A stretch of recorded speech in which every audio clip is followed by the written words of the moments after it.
Yun, ganda. May cabinet sa ilalim ng lavatory. So, nakahang yan sa floor para hindi mabasa. Hindi madaling masira mga ka-foreman.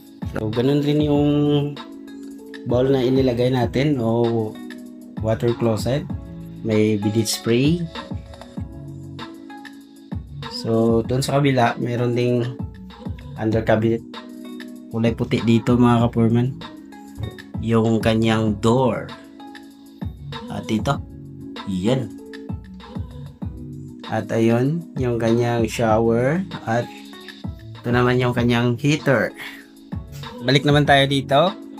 At ayan, yung tropa. So, trabaho namin ngayon mga ka-foreman, magkakabit ng water closet. Yung kakaibang water closet. Ang laki ah.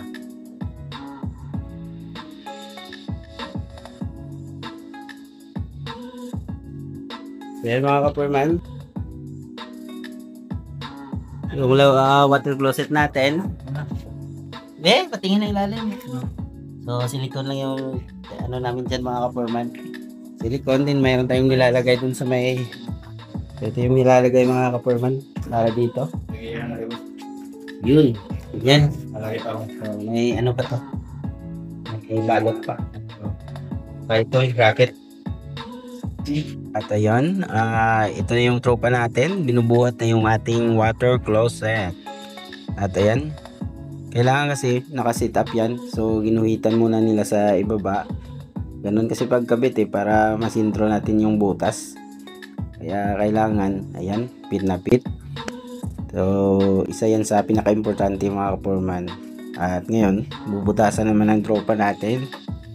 Dalawang tox lang yan ang dapat ibaon dyan mga ka-foreman. Kasi dalawa lang yung slot ng ating bracket. At ayan, kailangan din pit na pit yung pagka-drill natin para yung tox ay kapit na kapit. So ayan mga ka-foreman, yan na yung setup. Pasok na dun sa kanyang bracket. At ngayon, ito na yung resulta. Ayan, na-set up na yung heater at saka yung faucet. Ganoon na rin yung shower. Simple lang yung shower mga ka-foreman. At dito mayroon tayong lavatory.